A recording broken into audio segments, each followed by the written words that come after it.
8 straight wins in the Big 12. 8 straight. BYU didn't win 3 games in a row in the Big 12 at any point last season, Jake. They didn't win 3 in a row. Like, what? Okay, so we're talking about a team that is making history with every win that they continue to stack together and pile up. Hello and welcome to the Loyal Cougars podcast. I'm your host, Jake Edmonds, and it's not often that we get a local celebrity on the show, but today is our one exception. Spencer Linton hopping on to be our guest host today. Thanks for hopping on, Spence. Hey, Jake, I appreciate being with you. Celebrity, I don't know if I'm ready to embrace that title. Unless you want to call me like a Utah County D-list celebrity, then maybe we can go there. It still counts. We will still count you as a celebrity. So for those that don't know, Spencer joined around 2012, right? 2012, 2013, BYU TV. Yeah. So I was in Palm Springs, came back in 2013. Yeah. And I was a student reporter at the time. And when I actually was hired, it was Robbie Bolo was our main sideline reporter, main BYU TV sports reporter.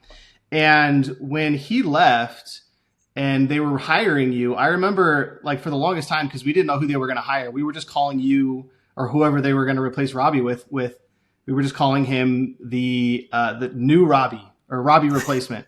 And so for a long time, even when you came on, you were Robbie, the new Robbie. You were the Robbie replacement. Yeah. And it's crazy how you've made a name for yourself at BYU TV. I actually remember one of my first stories as a student sports reporter for BYU TV was a behind-the-scenes story on BYU Sports Nation. You guys didn't even have a TV studio at the time. You were just in one of the radio studios across the hall. And how far it's come. Did you expect it to become as big as it has with you and Jerem?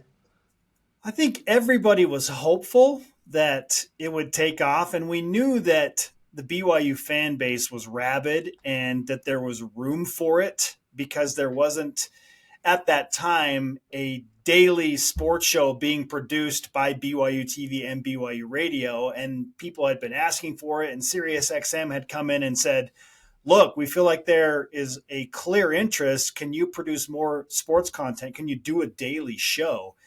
And we were fortunate enough to be the guys when I got that phone call to be the at the time I was called the primary host, and we were looking for my secondary host and spent a long time looking for that person until they settled on Jerem.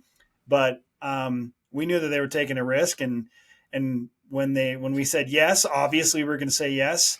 It was a good beta test, as you pointed out, to be on the radio side only to see like, okay, can these idiots actually do this? Can they actually sound somewhat composed and polished and present an intriguing product and put on a good show? And just so grateful that they took a chance on us. And shout out to the OGs, man. You were one of the guys on the student staff that were working with this, and Ben Bagley and Michael Miner, who had come over from ESPN. But it's been a wild ride. And so 6 months on radio, and then the experimentation at the West Coast Conference Tournament and put us in a TV studio. But to answer your question, did we expect that it would become what it is today? I don't think anybody could really have envisioned what the BYU Sports Nation flag and what that, I guess, whole idea has meant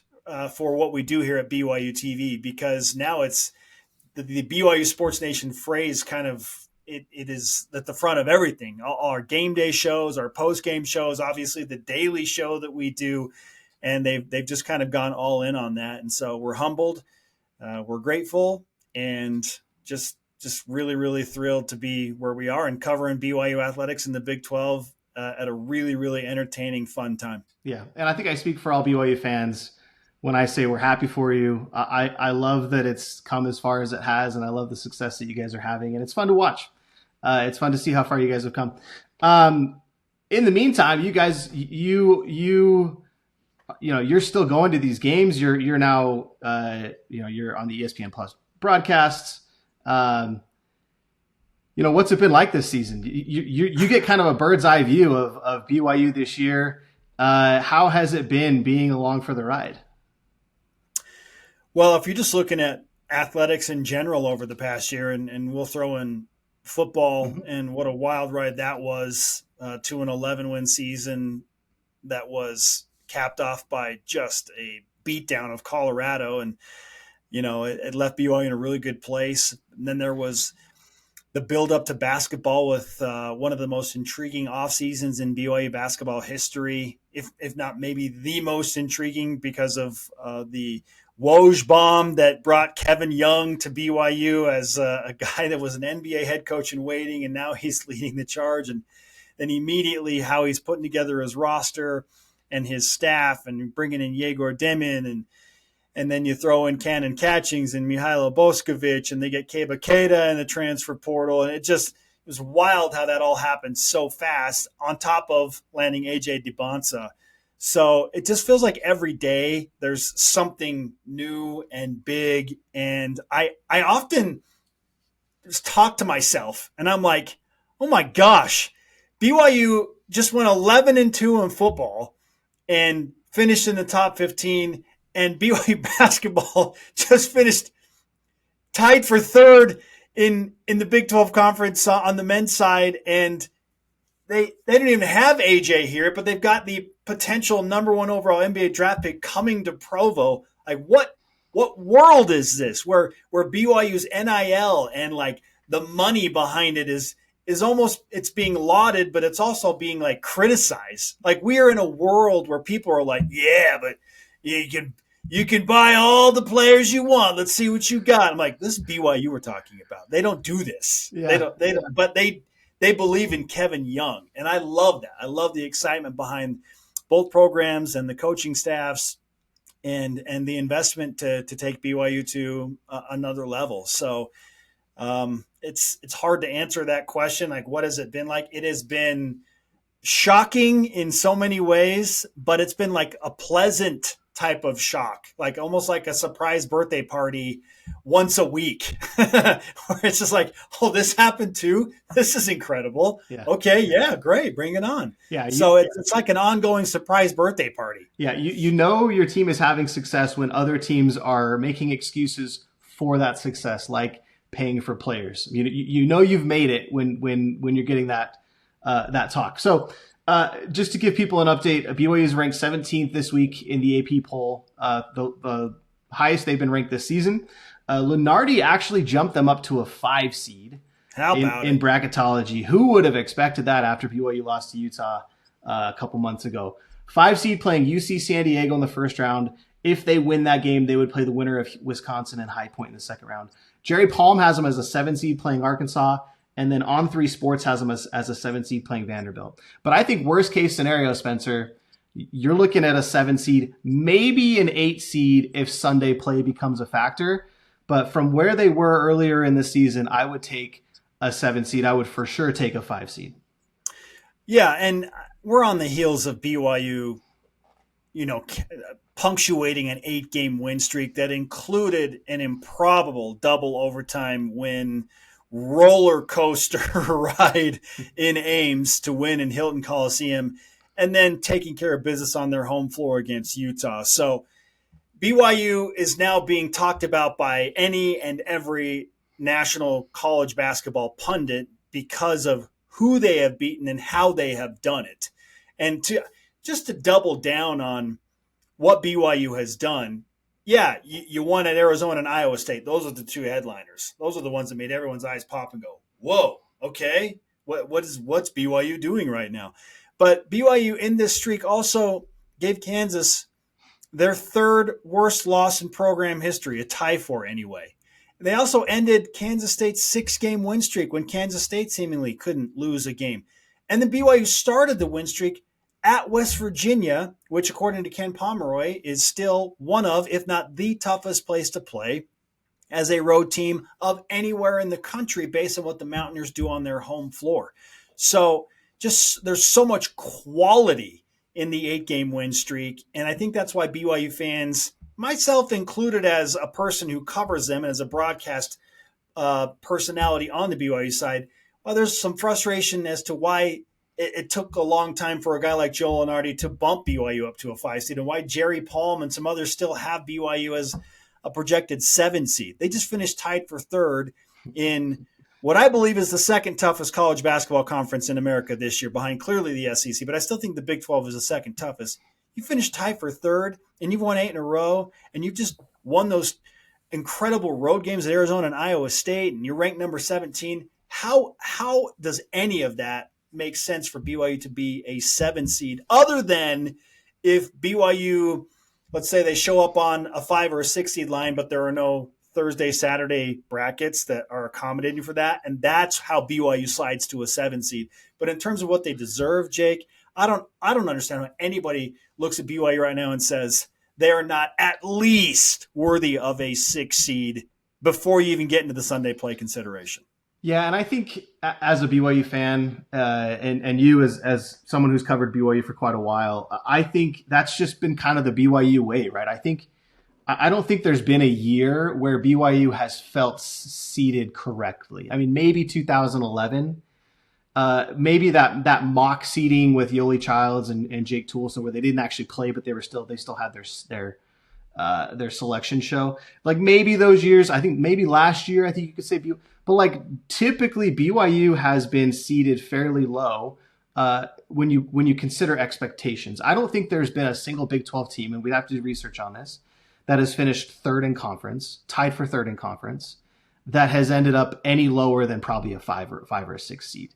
So I think it would be pretty unprecedented for BYU.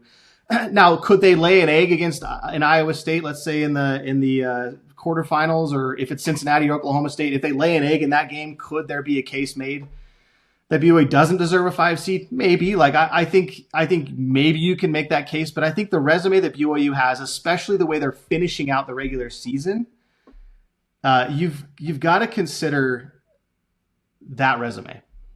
No question. And I know people get hung up on the idea that BYU is, well, they're not top 20 in net and they're not top 20 in KenPom. Like, look at some of the teams that are in that category. Take Gonzaga, for example, Jake. Gonzaga is a top 10 net team, and their KenPom ranks are better than BYU. But look at what they are doing right now and who they have beaten and what's happening. You're telling me that Gonzaga is a better basketball team than BYU? Come on. Look, I like the Zags. They have a great program. Right now, they're not in a super great place compared to what they have been in the last 10 years, when they have been expected to be a number 1 or number 2 seed in most of these years and to make deep runs in the NCAA tournament. But their metrics are better than BYU's, and I think sometimes bracketologists kind of just get lost in that. Well, they're not top 20 in these two major sorting tools, and come on, can we just like put a percentage on what those two metrics mean, and then use the what have you done for me lately, in the actual games as part of that really, really important sorting tool? And I think that the committee's doing that, and I think they will do that, and that's why they have the human element, where you're getting a room together and you're like, okay, look, I know BYU's resume is not as strong in KenPom and net compared to a team like Gonzaga, or throw on another team that's ranked below BYU right now, whatever. But they know what BYU is doing. They are watching every game super closely. They have seen this remarkable run that BYU has put together. 8 straight wins in the Big 12. 8 straight. BYU didn't win 3 games in a row in the Big 12 at any point last season, Jake. They didn't win 3 in a row. Like, what? Okay, so we're talking about a team that is making history with every win that they continue to stack together and pile up. Maybe I'm putting too much faith in the human element of this selection committee to go out and be like, look, we need to reward BYU. Like, they still have a really good KenPom rating. They still have a really good net ranking, but look at how they are playing right now and what they have done in the last month and a half. Like, they have to reward that, right? Yeah. And it's who they're playing, right? Because as you mentioned, Arizona, Kansas, and then last week against Iowa State. I wanted to break down the Iowa State game real quick because I think turnovers were obviously a point of concern. Yeah. And I think fans need to realize that, that's what Iowa State does, right? They sell out to turn you over. And so we knew going in, and I'm sure Kevin Young and his team, he had them he thought he had them prepared, right, to handle the trap, to or to handle the hard hedges, and Iowa State still just came out and blitzed them early on. And I think there's a lot of criticism pointed directly to Yegor because he had 6 turnovers. But I do want to point out something. Here's something. We are a Cougar Board sponsored podcast, and so we take what the fans are talking about and we talk about it. And a guy on Cougar Board, his name is Here's to Hoping. He said it's interesting to look at the box score versus looking at this board at the forum. He said I couldn't watch the game last night, so I listened to it. Lots of people on here were praising Hall for his gritty, great performance, and everyone that mentioned Demon was saying he kept turning the ball over. But the box score says they had the same number of turnovers. That's true. They both had 6 turnovers. He said I don't know if Hall's usage was way higher or what caused that, but Demon had more minutes and 1 more assist. Hall was better shooting the ball. Box scores don't always tell the whole story, but there's a bit of a narrative on here that Demon turns it over too easily, and I think sometimes biases viewers of his performance. And I went back and I looked at both players at their turnovers, and really the turnovers were similar. Like I think Demon gets a lot of heat for turning the ball over a lot. And granted, like I think when you look at his game, he has things that he can improve on. I think some of the scouting reports show, like we already know he can't shoot the ball extremely well, and his handles are a little bit loose. His decision making is sometimes questionable, but also he's able to make phenomenal passes and find open teammates. And so like those are his strengths. Of the 6 turnovers, 1, 2, 3, 4 of them came when he was trapped. And naturally, like I think anyone, I think most players are gonna, and that's what Iowa State does, right? Because, that could backfire on Iowa State, right? If they double team a guy, they're leaving another offensive player open, and so that leads to easy buckets. However, it also leads to steals quite often, and I think Yegor was kind of caught off guard by that. But 4 of his 6 turnovers came from a trap. Dallin turned it over. And he wasn't trapped. I'm looking at him. I don't think he was trapped once. He had a really bad travel call that you could probably go back and watch. They called a travel before he even gathered his dribble, which was insane. He had a turnover when late in the shot clock. He had one where he passed up an open 3 and tried finding Foose inside and just passed it over the top of him. But they were just different kinds of turnovers, right? And I don't think it's fair to criticize Yegor and not criticize Dallin when they both had 6 turnovers, and Yegor's actually came when Iowa State was intentionally trapping him. Yeah. And I think that because it has been an oft-discussed concern and issue around Yegor for much of the season, fans are naturally preconditioned to be very keen and aware of that. So when it happens, it's like, oh, here we go again here, because again, you're almost like anticipating it because it has been talked about so much. It's the same can be said for any quarterback in college football or the NFL that has not played well and has been throwing a bunch of interceptions. Like fans are just like, okay, they're just waiting. And then see, he stinks. He's threw another interception. Like it's like BYU fans are preconditioned for this. So it's an interesting point you bring up. There's only one trap scenario I could remember that Dallin Hall faced in that Iowa State. I think it was just one. And he kind of tried to like whip a weird pass out of there and it went right to an Iowa State guy. And I was like, oh, geez. Okay, BYU's got a timeout. Call a timeout there. But it's tough to say that when you're in the moment and you're feeling the heat and the environment and all of that. Both of them had to deal with a ton that night. You're right. This is what Iowa State does. Not all turnovers are created equal, and it's probably because BYU fans have felt in their minds that they have been more wounded that way from Yegor, and so it's just like an irritate. It's like pouring salt in a paper cut, lemon juice, pouring lemon juice in your paper cut. I get it. Like we've talked about it so much, it feels like we're just waiting for it to happen sometimes, and that can make fans really irritable about that thing. But a good point by you. Let's be fair to both. Both have had to handle a lot of physical play. This is the Big 12. Let's not act like the whistles in the Big 12 aren't notably more lenient for physical play, because they are. And that's what I mean. You talk to Coach Young, and I've talked to him on several occasions, both on the record and just in conversations when we're not, in front of a microphone. And he just said it's pretty wild how much you can get away with at times, because that would never fly in the NBA. Like, people would talk about Yegor like, oh, he's not going to be able to handle the NBA game. What are you talking about? They'll call half of the giveaways that he has will be called a foul in the NBA because those whistles are much tighter.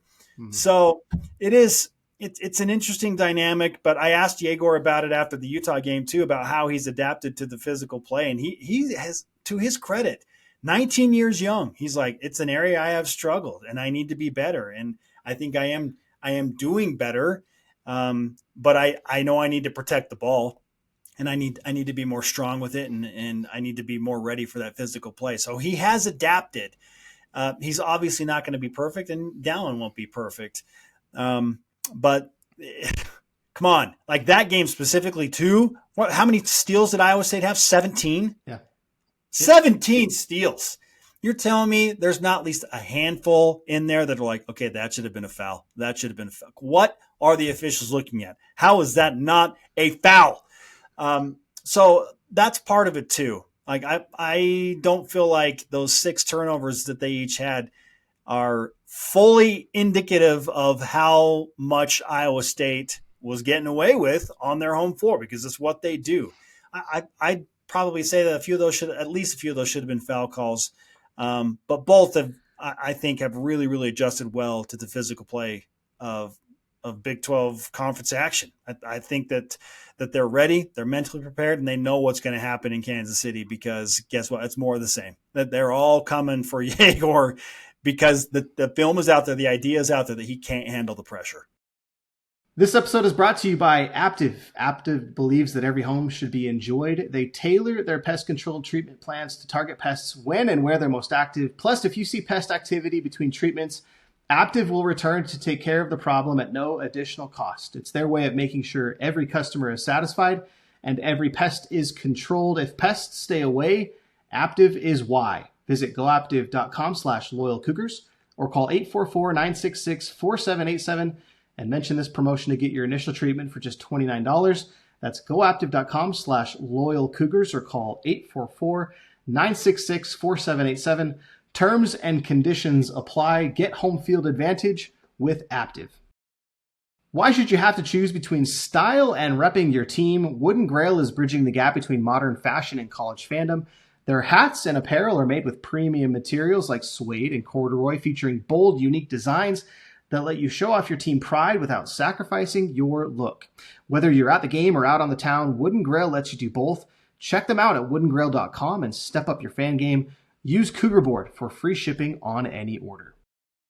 Looking to get your brand in front of BYU's most engaged fans? The Loyal Cougars podcast and Cougar Board are your perfect match. Cougar Board is the largest online community of BYU fans with thousands of posts every day. The Loyal Cougars podcast is the official podcast of Cougar Board, and we have sponsorship opportunities available for both the podcast and the site. Contact us at sponsorships@loyalcougars.com, and we'll help your message hit home with the Cougar faithful.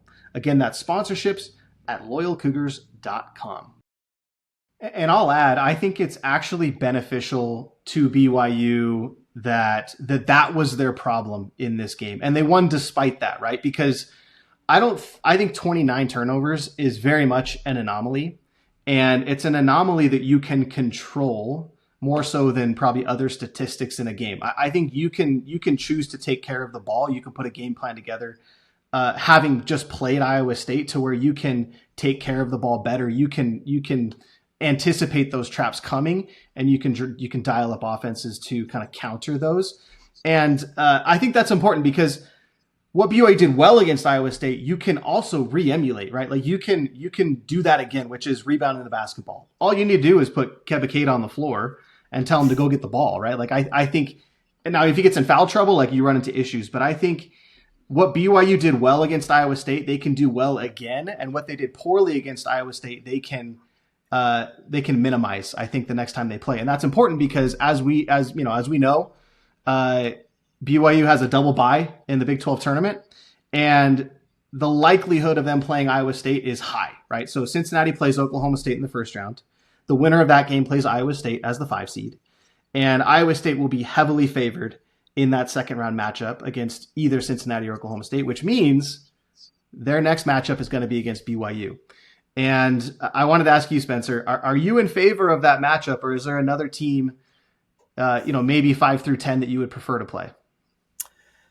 So I've gone back and forth on this, and this is tough for me because the competitor inside of me looks at the opportunity to maybe get a shot at Cincinnati again because the Bearcats were the last team to beat BYU before this 8-game win streak started, and they embarrassed BYU. So inside I'm like, I would love to play that team again on a neutral floor. Not in Provo where BYU blew them out, not in Cincinnati where the Bearcats easily handled the Cougars. Let's put them on a neutral floor and let them play a third game. So part of me would love a shot at Cincinnati to, in the minds of BYU players, and they have brought this up too, a few of them, rectify what happened there. That does not sit well with them. And I don't blame them. It was a bad game. So I like that. But I also like the idea of one more crack at Iowa State on a neutral floor. And Iowa State's fans travel very well. Like BYU fans should be aware that Iowa State next to like Kansas will have the most fans at the Big 12 tournament. They are rabid. They make this trip. It is like destination viewing in basketball for them. So it will still be, in a way, kind of a de facto road game for BYU, but on a neutral floor. So, yeah, everyone's shooting on new baskets. I get it. I like the idea of BYU having another opportunity at a super quality win because, I mean, Jake, if BYU beats Iowa State again and they get to the semifinals and let's say they lose to Houston there, whatever, Houston is the hottest team in America, I think. They're up to number 2 in the AP poll. They're a number 1 seed. But even if BYU beats Iowa State and loses to Houston, there's another super quality win on their resume. That, to me, like locks BYU in as a 5 seed. At worst. Maybe gets them into a conversation of, okay, they've won 9 in a row, including 2 wins over Iowa State now. And yeah, they lost to Houston, but Houston's Houston. Maybe BYU's a 4 seed. Maybe they deserve that. That's the path for me to getting BYU to jump even higher is did you get another super quality win on your resume? I don't know that Cincinnati would do that for BYU. Cincinnati's a good team, but come on. Beating Cincinnati head-to-head on a neutral floor, not the same as beating Iowa State again, and what that could do to earn more attention and more respect on BYU's behalf. Yeah, I think Cincinnati is a top 50 net team, but not enough to be a quad 1 on a neutral floor. So you're right. I think giving them and here's the thing too, like worst case scenario, we already pointed it out, like I think is a 7 seed. So even if you lose to Iowa State, you gave yourself the opportunity to jump. So it's almost like low risk, high reward. Yeah. In that situation, if you're playing Iowa State. And again, I actually do like BYU's matchup against Iowa State. I know Iowa State gave them fits, but that's a tough place to win. And BYU pulled it off despite turning it over 29 times. And again, I think if you clean that up even just a little bit, like, cut that in half. Even half is a lot of turnovers. But like if you cut that in half, like you're winning by double digits, right? Like I can't see a scenario where if BYU plays remotely similar to how they played at Iowa State, they lose that game because it's on a neutral floor and you can clean up a few turnovers. So sure. I actually would love that matchup. Now the question then becomes, can BYU get over this kind of postseason slump that they've had? And I get that it's a completely new team. It's a completely different coach, a completely different coaching staff. Players are different, right? But BYU hasn't won a conference tournament in 24 years. And I don't expect them to win the Big 12 tournament, but I think if they make it to the semifinals and lose to Houston, I'd be okay with that. I would be somewhat disappointed. And again, I still think worst case scenario is a 7 seed. And I think if they get a 7 seed, that's fine. But I would be fairly disappointed if they lost in the quarterfinals. And the question also becomes then having a 2-game bye, a two round bye. Now, granted, that's only instead of playing on a Tuesday or a Wednesday, they play on Thursday, right? So it's Yeah. really they're not out for that long. They're not playing for that long. But is there a little bit of a rest versus rust argument when Iowa State will be coming in having played the night before? I thought about that and looked at last year's tournament setup. BYU was the 5 seed, and they handled UCF, got up big early, and then UCF kind of rallied back, and then BYU was able to pull away again. And I wondered in my mind at that time, okay, well, BYU's been on the court. They got a little bit of rhythm. Texas Tech's been sitting. And then Texas Tech just ran BYU off the floor in Thursday's quarterfinals. And their coach, Grant McCaslin, said, it makes a difference when you have a double bind, you can rest your legs after going through a grueling schedule in the Big 12, like that extra day of rest. Like it just makes a difference. And so I think maybe I'm buying the idea that while Iowa State is used to the rims because they've already played a game and they have had their opportunity to shake the rust off, I don't know. I think BYU might actually benefit from an additional day of rest here and be ready. And if I'm in that staff, I'm saying, look what happened last year.